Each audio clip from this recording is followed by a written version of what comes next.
আল্লাহ আমার রব, এই রবি আমার সব। দামে দামে তুন মনে তারি অনুভব।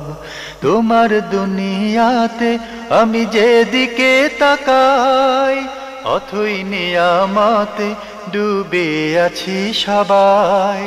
পাক পাখালির গানে শুনি তসবিহ কালো রব, তসবিহ কালো রব। আল্লাহ আমার রব, এই রবি আমার। আসসালামু আলাইকুম, আলহামদুলিল্লাহ, আসসালাতু ওয়াসসালাম আলা রাসূলিল্লাহ। প্রিয় দর্শক, আপনারা যারা দেশে আছেন প্রবাসে, সবাইকে জানাই অনেক অনেক প্রীতি ও শুভেচ্ছা। শুরু হলো এনটিভি আয়োজিত এবং লাভ হলো নিবেদিত অনুষ্ঠান আপনার জিজ্ঞাসা। আপনাদের সাথে আছি আমি জয়নুল আবেদিন আজাদ। আর আপনাদের মনোজাগা প্রশ্নের জিজ্ঞাসার জবাব দিচ্ছেন বিশিষ্ট আলেম ডক্টর মোহাম্মদ সাইফুল্লাহ। আসসালামু আলাইকুম ওয়া রাহমাতুল্লাহি ওয়া বারাকাতুহু। প্রিয় দর্শক, চলুন তাহলে জিজ্ঞাসার জগতে। শুরুতে একটি চিঠি, এটি পাঠিয়েছেন আয়েশা খাতুন, কুড়িল বিশ্ব রোড থেকে। লিখেছেন, আমি আপনাদের অনুষ্ঠানে নিয়মিত দর্শক। আজকে আমি শুধুমাত্র একটা প্রশ্ন করব, প্লিজ উত্তরটা দেবেন। আপনার প্রশ্নটি আসলে আমাদের কাছেও খুব নতুন মনে হয়েছে এবং আপনি সালাত সম্পর্কে যতটা সচেতন এবং আপনি যেভাবে সালাতকে শুদ্ধ করে পড়ার একটা আকুতি প্রকাশ করেছেন, সেটাকে গুরুত্ব দিয়ে আমরা আপনার প্রশ্নে যাচ্ছি। আপনি লিখেছেন, আমি নামাজ শুরু করার পদ্ধতিটা জানতে চাচ্ছি। আমি যেভাবে পড়ি, এরপর আপনি একে একে বর্ণনা করেছেন। প্রথমে মনে মনে নিয়ত করি, তারপর জায়নামাজে দাঁড়িয়ে আল্লাহু আকবার বলে বুকে হাত বাঁধি, তারপর আউযুবিল্লাহি মিনাশ রাজিম পর্যন্ত পড়ি এবং বিসমিল্লাহির রহমানির রহিম বলে সূরা ফাতিহা পড়ি। এরপর সূরা ফাতিহা পাঠ করার পর বিসমিল্লাহির রহমানির রহিম বলে একটা সূরা পড়ি। প্রত্যেক ফরজ নামাজের প্রত্যেক রাকাতে সূরা মিলানোর পর সূরা ইখলাস পড়ি। আমার নামাজের এই পদ্ধতি কি ঠিক আছে? ঠিক না থাকলে সঠিক পদ্ধতিটা জানাবেন। ধন্যবাদ আপনাকে।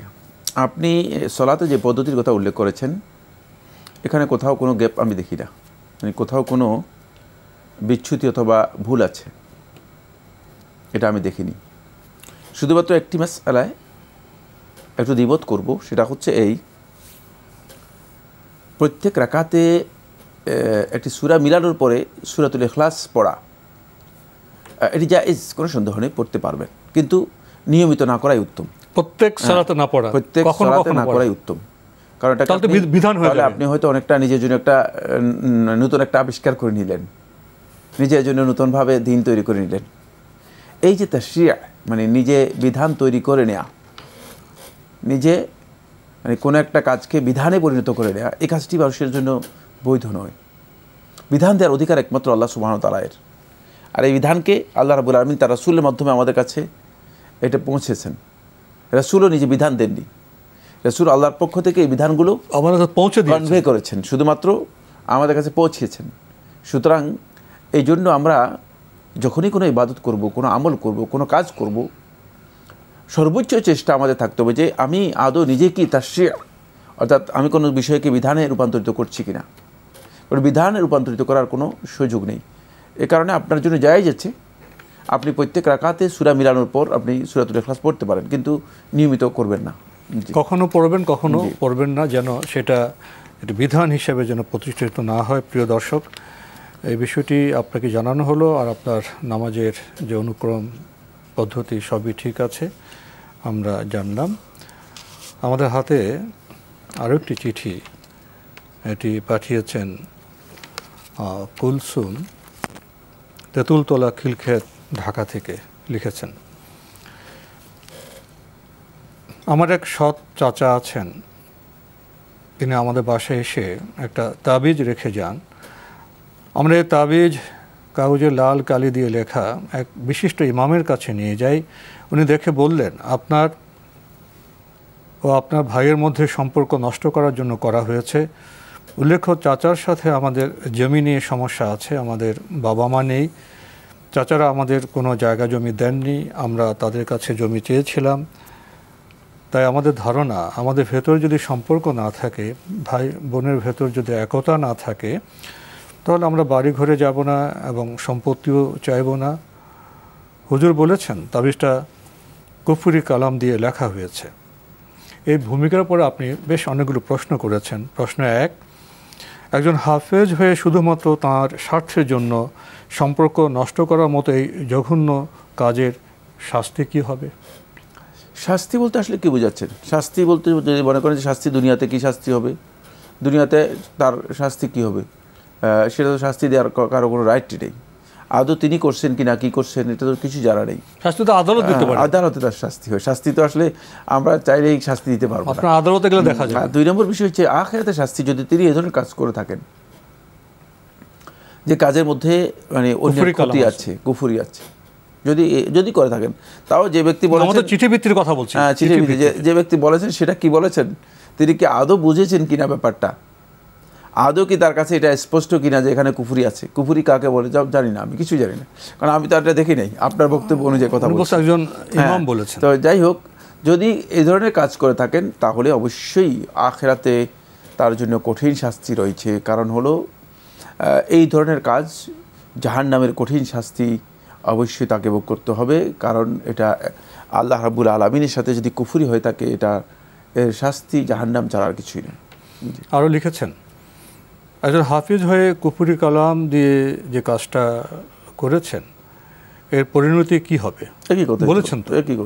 আরও লিখেছেন, একজন হাফিজ হয়ে আমাদের সামনে ভালো ব্যবহার করে এবং পেছনে ক্ষতি করে, এটা কি মুনাফিকের লক্ষণ? আর এর জন্য তার ইমানের অবস্থা কি হবে? সে ব্যক্তি কুফরি করেছে যে ব্যক্তি, তাকে আর একথা প্রশ্ন করার দরকার নেই যে তার ইমানের অবস্থা কেমন থাকবে। প্রশ্ন ইমান থাকলে তো এই কাজ করতে পারে না। আরও লিখেছেন, তাবিজ সম্পর্ক নষ্ট করা, মুনাফিকি, কুফরি এসব জঘন্য অপরাধের সাথে জড়িত থাকার জন্য তার সাথে আমাদের কীরকম ব্যবহার করা উচিত, যা এখন আমাদের জীবনের হুমকি। তিনি আমাদের সৎ চাচা, আমরা চাচ্ছি তার সাথে কোনো প্রকার যোগাযোগ না রাখতে। এতে কি আমাদের পাপ হবে? কারণ যোগাযোগ রাখলেই তিনি আমাদের বাসায় আসবেন এবং আমাদের ক্ষতি করবেন। যদি মনে করেন যে আপনাদের কোনো ক্ষতি, বড় ধরনের কোনো ক্ষতির আশঙ্কা থাকে, তাহলে তার সাথে যোগাযোগ না করলেও আপনাদের কোনো অসুবিধা নেই, না জায়েজ নয়। তবে এই ক্ষেত্রে উত্তম হচ্ছে যেটা, সেটা হলো সৌজন্যতা বজায় রাখা। কারণ একটা আপনি যখন বিদ্বেষ পোষণ করবেন, তখন সেটা বিদ্বেষটা অন্তর থেকে বাইরে চলে আসবে। আর বিদ্বেষ না, বিদ্বেষ তো থাকে অন্তরে। যখন বিদ্বেষটা অন্তরে পোষণ করবেন, তখন অন্তর থেকে বিদ্বেষটা আসবে বাহিরে এসে দুজনের মধ্যে একটা বিবাদ তৈরি করবে। বিবাদ তৈরি করে এখানে একটা নতুন একটা আড়াল তৈরি হয়, নতুন একটা মানে সীমা এসে যায়। সেই সীমাটা হচ্ছে আদাওয়া, এটা হচ্ছে শত্রুতা। এই যে শত্রুতা সৃষ্টি করার কোনো প্রয়োজন নেই। তার সাথে একটা শত্রুতা তৈরি করবেন, এটা শয়তানের কাজ। ইন্নামা ইউরিদু শাইতানু আন ইউকিআল আদাওয়াতা বাইনাকুম। শয়তান সবসময় চায় যে তোমাদের মাঝে শত্রুতার একটা তৈরি করে দেখ, শত্রুতার একটা আড়াল তৈরি করে দেখ, একটা বড় ধরনের আড়াল শত্রুতা তৈরি করে দেখ, শত্রুতার সৃষ্টি করুক, যাতে তোমাদের মধ্যে শত্রুতা এসে যায়। তো এই কাজটুকু শয়তানকে স্কোপ না দেওয়াটাই উত্তম। এই জন্য আমি মনে করে থাকি যে সৌজন্যতা বজায় রাখুন। অন্তরে যে বিদ্বেষ আছে, সেই বিদ্বেষটাকে বহিঃপ্রকাশ না করে অন্তরটাকে পরিচ্ছন্ন রেখে বলুন যে এই লোক আমাদের ক্ষতি করার চেষ্টা করতেছে, আমরা চেষ্টা করছি তার থেকে দূরে থাকার জন্য, আল্লাহ তাআলা তাকে হেদায়েত দান করুন।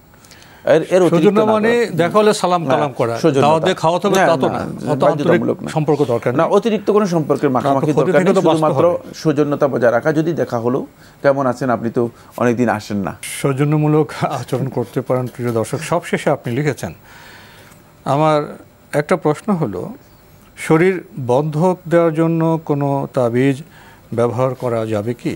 না, শরীরকে যে কোনো প্রভাব থেকে, যে কোনো খারাপ কোনো প্রতিক্রিয়া থেকে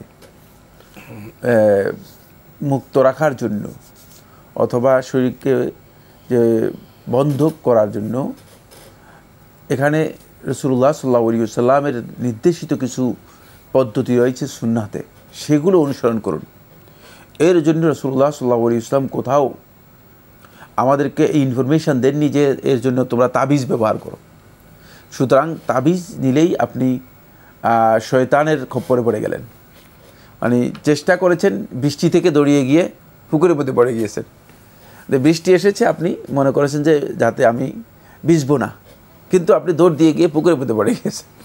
মানে আপনি এখানে চেয়েছেন যেটা নিজেকে হেফাজত করার জন্য কোনো ধরনের কুপ্রভাব থেকে, দৌড় দিয়ে গিয়ে আপনি ভয়ঙ্কর কুফুরির মধ্যে পড়ে গিয়েছেন, শিরকের মধ্যে পড়ে গিয়েছেন। তাবিজ সম্পর্কে রাসূলুল্লাহ সাল্লাল্লাহু আলাইহি ওয়াসাল্লাম স্পষ্ট করে হাদিসের মধ্যে বলেছেন, ইন্নামা রুকা ওয়াত-তামাইমা ওয়াত-তিওয়ালাতা শিরকুন। এগুলোকে রাসূলুল্লাহ সাল্লাল্লাহু আলাইহি ওয়াসাল্লাম শিরক বলেছেন। সুতরাং এগুলো থেকে নিজেকে আগে মুক্ত করতে হবে। এরপর রাসূলুল্লাহ সাল্লাল্লাহু আলাইহি ওয়াসাল্লাম যে ইনস্ট্রাকশন দিয়েছেন, সেক্ষেত্রে সেই ইনস্ট্রাকশানকে ফলো করার জন্য চেষ্টা করবেন। যে কোনো একজন যোগ্য আলেমের কাছে গিয়েও সেটা গ্রহণ করতে পারেন যে নিয়মিত কিভাবে এই কাজ করা যায়, নবী সাল্লাল্লাহু আলাইহি ওয়াসাল্লাম নিয়মিত এগুলো করতেন। সেটা হচ্ছে নবী সাল্লাল্লাহু আলাইহি ওয়াসাল্লাম সূরাতুল ফালাক, সূরাতুন নাস, সূরাতুল ইখলাস এবং কখনো কখনো কেউ বলেছেন সূরাতুল কাফিরুন। এই যে মানে যেগুলোকে কুল বলা হয় থাকে, 4 কুল যেটাকে বলা হয় থাকে, এই সূরাগুলো, এর সাথে আয়াতুল কুরসি এবং এর সাথে সূরাতুল বাকারার যে 6টি শেষের যে 2টি আয়াত রয়েছে, 2টি আয়াত, এই আয়াতগুলো পড়ে হাতের মধ্যে এভাবে ফু দিয়ে রাসূলুল্লাহ সাল্লাল্লাহু আলাইহি ওয়াসাল্লাম মাথা থেকে আরম্ভ করে সামনের অংশ যতটুকু সম্ভব একেবারে পা পর্যন্ত পুরোটাকে রাসূলুল্লাহ সাল্লাল্লাহু আলাইহি ওয়াসাল্লাম একবার মুছে নিতেন। এভাবে প্রতিদিন 3 বার করতে পারেন। যদি কেউ মনে করে থাকেন যে তাহলে তিনি অবশ্যই মানে সকাল সন্ধ্যার যে নিরাপত্তা রয়েছে, সেই নিরাপত্তা সহি হাদিস দ্বারা প্রমাণিত হয়েছে, তিনি লাভ করতে পারবেন। জিজ্ঞাসায় আমাদের হাতে একটি ইমেল পাঠিয়েছেন মাহফুজ আলম, লিখেছেন, আমি কিছুদিন আগে অনলাইনে অর্থ সম্পদ জমানোর বিষয়ে একটি লেখা পড়ছিলাম। সেখানে লেখা ছিল, আমরা যে উদ্দেশ্যে অর্থ সম্পদ জমাই, আল্লাহ নাকি আমাদের সে উদ্দেশ্য পূরণ করতে সাহায্য করেন। যেমন কেউ যদি হজে যাওয়ার উদ্দেশ্যে টাকা জমায়, তাহলে আল্লাহ তাকে হজ করার তৌফিক দান করবেন। কেউ যদি একটা মসজিদ বানানোর স্বপ্ন নিয়ে অর্থ সম্পদ সঞ্চয় করেন, তাহলে আল্লাহ পাক তাকে দিয়ে ঠিকই একটি মসজিদ বানিয়ে দেবেন। আবার কেউ যদি বিপদের কথা মাথায় রেখে অর্থ সঞ্চয় করেন, তাহলে নাকি আল্লাহ কোনো বিপদের মাধ্যমে আমাদের সম্পদ কমিয়ে দেবেন। বিপদের কথা মাথায় রেখে অর্থ সম্পদ সঞ্চয়ের ব্যাপারে যে উক্তিটি এখানে করা হয়েছে, তা কি সঠিক?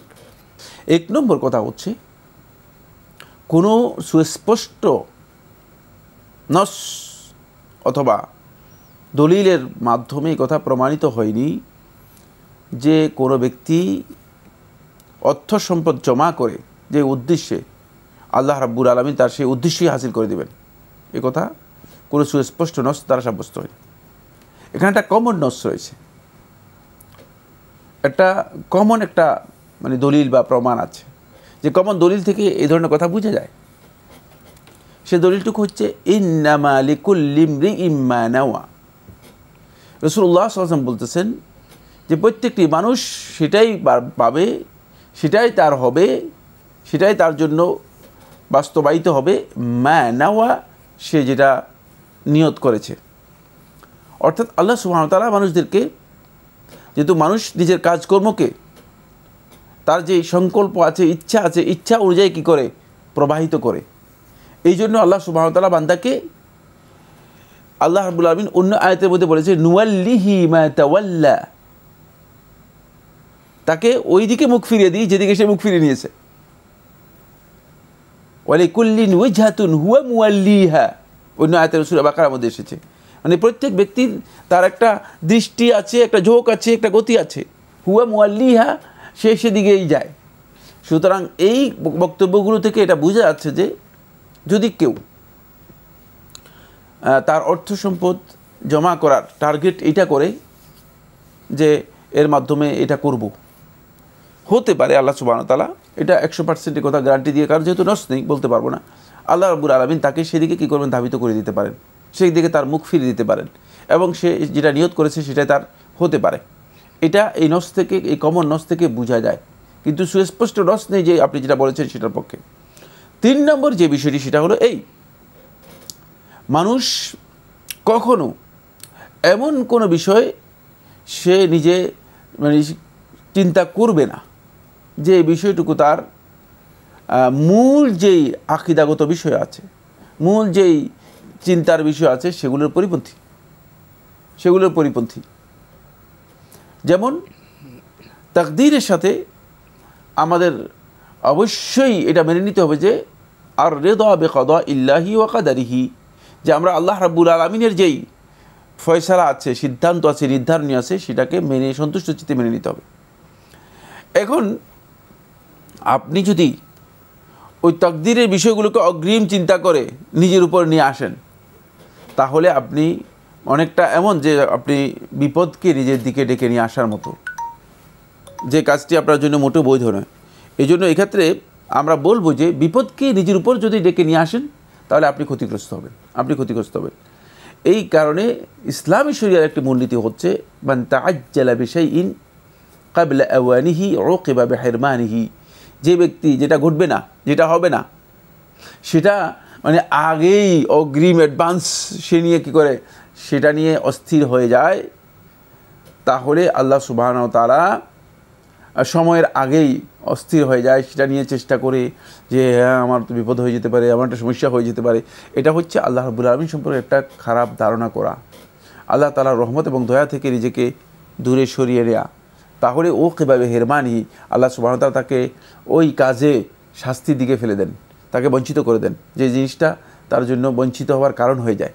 তো এই বিষয়টি মাথায় রেখে ইসলামের বিধান হচ্ছে কোনো ব্যক্তি তার উদ্দেশ্য অর্থ সম্পদ উপার্জনের ক্ষেত্রে তার উদ্দেশ্য হবে তিনি আল্লাহর সন্তুষ্টিকে অগ্রাধিকার দিবেন, প্রত্যেকটি কাজ আল্লাহর সন্তুষ্টি নিমিত্তে করার জন্য চেষ্টা করবেন, সেটাকে পার্থিব কোনো আশঙ্কা, ভীতি, ভয় অথবা বিপদ আপদ এগুলোর সাথে ট্যাগ করবেন না, এগুলোর সাথে সম্পৃক্ত করবেন না।